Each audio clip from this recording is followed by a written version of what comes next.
में देखा कैसे विपक्षी दलों का सुपड़ा साफ हो गया। देश की जनता को देश के प्रधानमंत्री जी आदरणीय श्री नरेंद्र मोदी जी के ऊपर पूर्ण विश्वास है। वो भारतीय का इम्पैक्ट सीधा-सीधा निगम के इलेक्शन में पड़ेगा।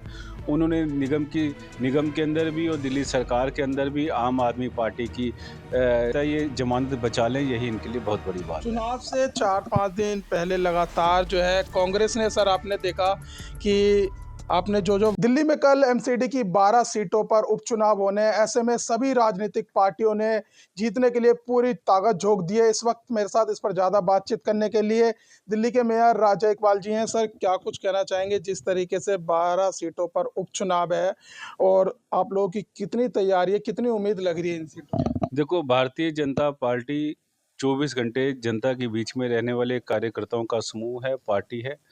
हमें कहीं भी किसी भी तरह का कोई पैनिक नहीं है। आपने बिहार के इलेक्शन में देखा कैसे विपक्षी दलों का सुपड़ा साफ हो गया। देश की जनता को देश के प्रधानमंत्री जी आदरणीय श्री नरेंद्र मोदी जी के ऊपर पूर्ण विश्वास है। वो भारतीय जनता पार्टी का समर्थन करते हैं। दिल्ली के अंदर जिस तरह से दिल्ली की मुख्यमंत्री साहिबा आदरणीय रेखा गुप्ता जी काम कर रहे हैं, लोगों ने देख लिया कि छोटे समय में कितना बेहतरीन ढंग से काम होता है। इसका इम्पैक्ट सीधा-सीधा निगम के इलेक्शन में पड़ेगा। उन्होंने निगम के अंदर भी और दिल्ली सरकार के अंदर भी आम आदमी पार्टी का शासन देखा है। लोग तंग हैं आम आदमी पार्टी से। आम आदमी पार्टी का मुखिया पंजाब भाग चुका है, पार्टी लीडरलेस है। जो कार्यकर्ता परेशान हैं उनके, वो सब भारतीय जनता पार्टी को जॉइन कर रहे हैं। आज ही उनके जो एक्स एमएलए साहब हैं राजेश गुप्ता जी अशोक विहार से, उन्होंने भारतीय जनता पार्टी जॉइन की है। उनके चांदनी चौक के एक्स एमएलए और एमएलए साहब भी पार्टी के खिलाफत में काम कर रहे हैं। पूरी तरह से आम आदमी पार्टी बिखर चुकी है। किसी भी तरह का विपक्ष नहीं है। दिल्ली के अंदर ऐसा माहौल बन गया है कि हम 12 में से 12 सीटें पूर्ण बहुमत से जीत रहे हैं। लेकिन आम आदमी पार्टी तो ये कह रही है कि 10 महीने में ही बीजेपी ने जो है दिल्ली को बर्बाद कर दिया और दिल्ली की जनता जो है 12 सीटों पर सबक सिखाएगी उन्हें। देखो, ऐसा है कि आम आदमी पार्टी का वजूद ख़त्म हो चुका है। आम आदमी पार्टी अब पार्टी ना रह के एक ख़ास आम आदमी पार्टी बन चुकी है। जो ख़ास आदमी इनका है वो चंडीगढ़ बैठा हुआ है, पंजाब में बैठा हुआ है। इसलिए मुझे तो नहीं लगता ये ज़मानत बचा लें, यही इनके लिए बहुत बड़ी बात है। चुनाव से 4-5 दिन पहले लगातार जो है कांग्रेस ने सर आपने देखा कि आपने जो वादे किए थे उन वादों को लेकर उन्होंने प्रदर्शन भी किया। सिलेंडर का मुद्दा उठाया उन्होंने, 2500 रुपये देने का, तमाम मुद्दों को लेकर उन्होंने पिछले 4-5 दिन में प्रेस वार्ता की, अलग अलग प्रदर्शन भी किए। देखो, एक बहुत अच्छी कोटेशन है हिंदी के अंदर, खिसियाई बिल्ली खंबा नोचे।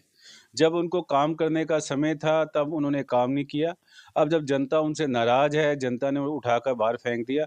अब वो जो मर्ज़ी प्रदर्शन करे, ढकोसले करे, जनता को सब मालूम है। कह रहे 2500 रुपये कब देंगे? 2500 रुपये भी मिलेंगे, सिलेंडर भी मिल रहे हैं।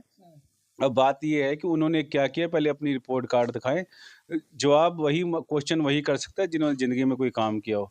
जिन्होंने केवल देश के अंदर भ्रष्टाचार बढ़ाया हो और आतंकवाद फैलाया हो, उनको इस देश में कुछ कहने का हक नहीं सर है। एक अंतिम सवाल लेना चाहूँगा कि जो 12 सीटों पे चुनाव हो रहे हैं उसमें से 9 तो बीजेपी की थी, 3 आम आदमी पार्टी की, तो इस 12 में से कितनी लग रही है आपको?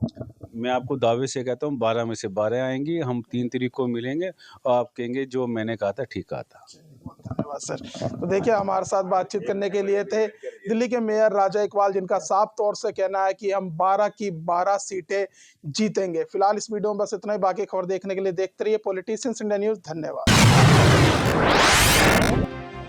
अगर आपको हमारा वीडियो अच्छा लगा तो हमारे चैनल को सब्सक्राइब करें, हमारी वीडियो को लाइक करें, शेयर करें और ऐसे ही देश की तमाम बड़ी खबरों के लिए जुड़े रहें पॉलिटिशियंस इंडिया के साथ।